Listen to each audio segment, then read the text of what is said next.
Podem ficar sentados um minutinho. Queridos irmãos, queridas irmãs, estamos celebrando a festa da transfiguração de nosso Senhor Jesus Cristo. Com essa festa, vamos também nos unir ao nosso bispo diocesano e a toda a comunidade diocesana, porque amanhã celebra-se o dia do nosso padroeiro, o Santíssimo Salvador. Então é importante a gente também voltar o nosso coração, o nosso pensamento, as nossas orações, para que Jesus possa continuar derramando as suas graças, as suas bênçãos sobre a nossa comunidade diocesana, sobre todas as comissões diocesanas, sobre o nosso bispo, sobre todo o clero que participa dessa diocese. Porque é vivendo nesse espírito de unidade cristã que nós seremos capazes de ir transformando o mundo. É preciso, antes de mais nada, atender o grande convite que Jesus faz a cada um e a cada uma de nós no dia de hoje, nesta celebração festiva. É o mesmo convite que ele fez aos seus apóstolos. Convite é para subir a montanha. Às vezes, nós não compreendemos muito bem este chamado de Jesus. Jesus, da mesma forma como chamou Pedro, Tiago e João, ele também nos chama para continuar se manifestando a cada um e a cada uma de nós. Mas essa montanha, ela tem um significado.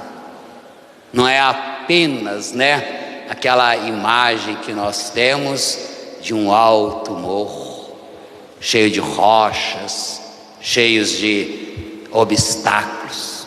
Mas essa montanha é exatamente o percurso que nós estamos fazendo para subir à casa do Pai. E é claro, da mesma forma como em uma montanha existem os seus obstáculos, também na nossa caminhada. Mas nós não podemos desistir. Nós não podemos recusar esse convite de Jesus para ir com Ele até o topo da montanha. Essa visão que nós devemos ter é a visão do nosso propósito, do nosso objetivo. Nosso objetivo de cristão, de cristã, de fiel seguidor de Jesus é alcançar a nossa meta. E essa meta, ela está lá no topo da montanha, que é a nossa salvação, que é a nossa transfiguração também.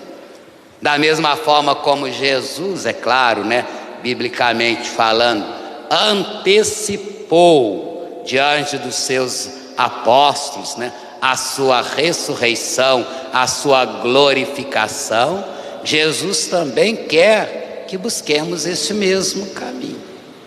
Aqui não é apenas uma imagem florida que nós vamos obter dessa passagem, dessa festa da transfiguração.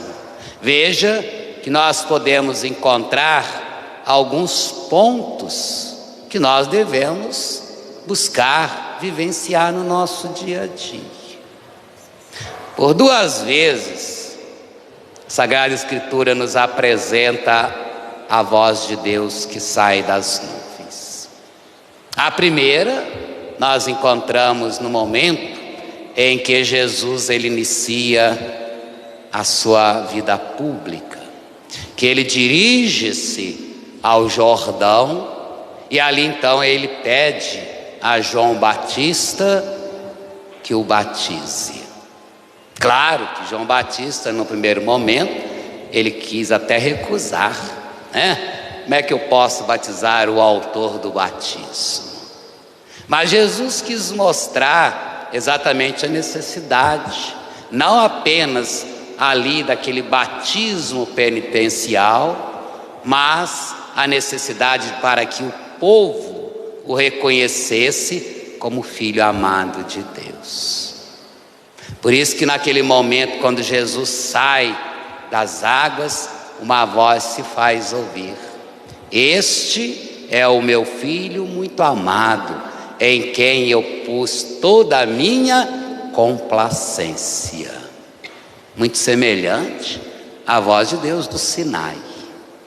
A voz de Deus do Sinai há um acréscimo.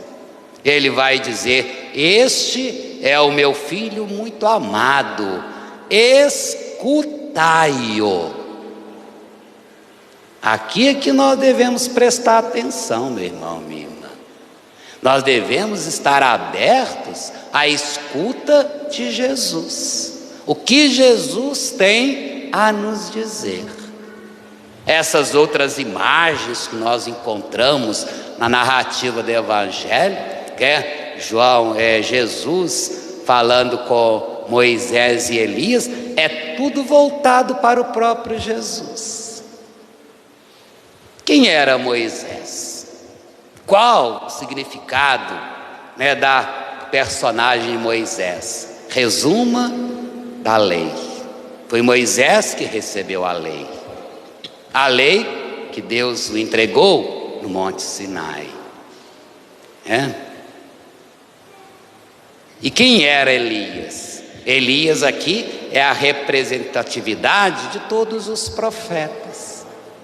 Mas tudo voltado para a imagem de Jesus. Porque Jesus é a síntese de toda a lei e de todo profeta. Jesus é a lei de Deus. A lei é a palavra. E São João, lá no início do seu Evangelho, ele vai dizer para nós: o Verbo estava em Deus, o Verbo se fez carne e o Verbo habitou entre nós. É esse que nós devemos ouvir. É esse que nós devemos seguir. Não basta apenas, a gente se auto-intitular de cristão e de cristã, se nós não colocamos em prática o que Jesus nos pede.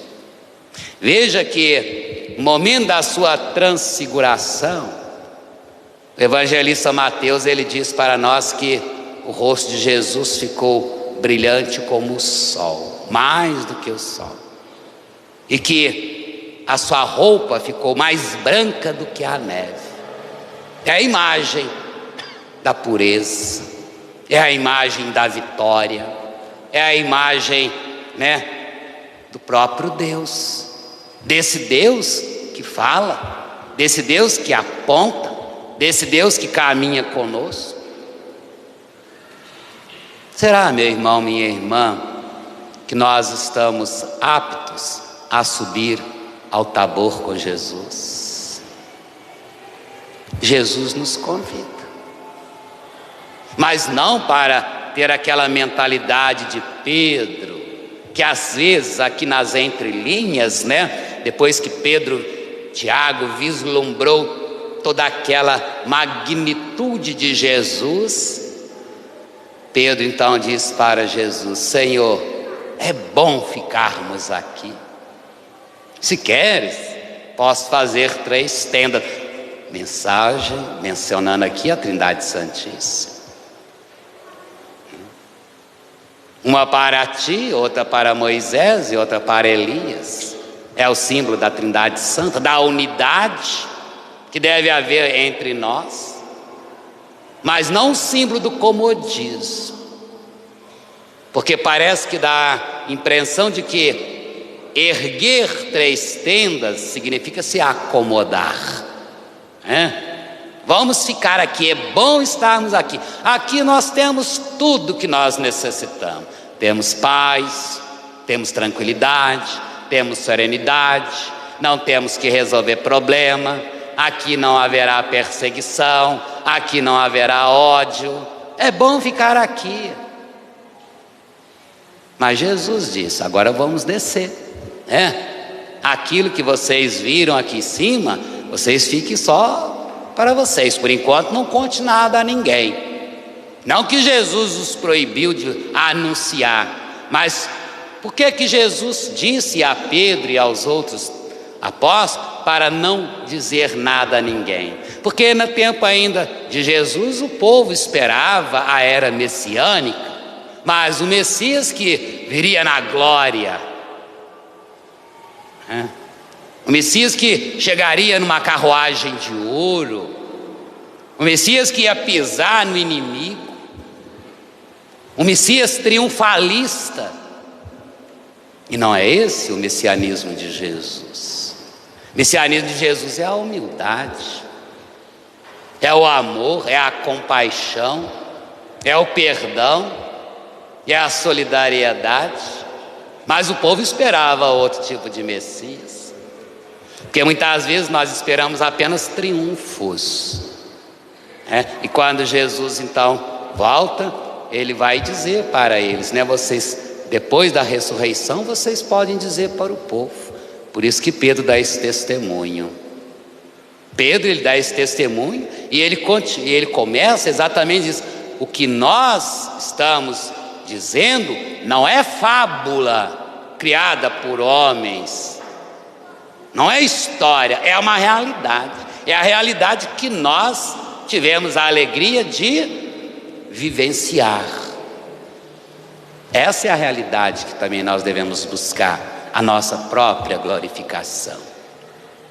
E é subindo degrau por degrau essa montanha sagrada é que nós vamos encontrar essa graça, meu irmão, minha irmã. Não tenha medo. Jesus diz isso para os seus apóstolos: não tenha medo, tenha coragem, não desanime diante dos fracassos, não desanime diante dos obstáculos, não desanime diante da rejeição, porque é juntando tudo isso que vocês então vão se transfigurar na graça. É a recompensa que Jesus prepara para nós. Então, celebrando hoje a transfiguração do Senhor, vamos estar atentos à voz do Senhor. Escutai-o. Nós temos escutado muitas vozes, Como nós temos escutado vozes. Às vezes a gente é pego aí de surpresa, dentro de uma confissão, às vezes até mesmo dentro de uma orientação espiritual, que a pessoa: não aguento mais, eu estou ouvindo muitas vozes. Mas que vozes você está ouvindo? A voz do mal?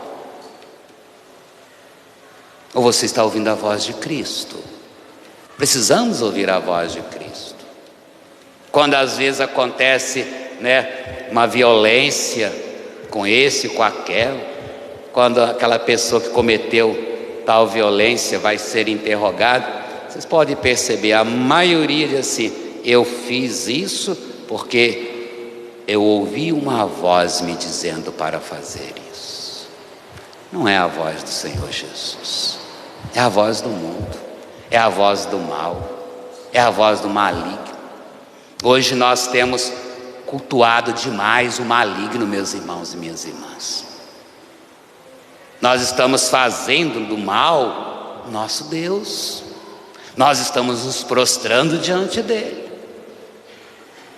Quanta maldade reina em nossos corações, quanta maldade reina no mundo. Tudo porque não estamos ouvindo a voz do Filho de Deus. Este é o meu Filho, em quem eu pus todo o meu agrado. Escutai-o. Então vamos abrir o nosso coração, como Pedro, Tiago e João e os demais apóstolos, para que nós sejamos verdadeiras testemunhas da ressurreição do Senhor. Abramos o coração, peçamos a Ele essa graça.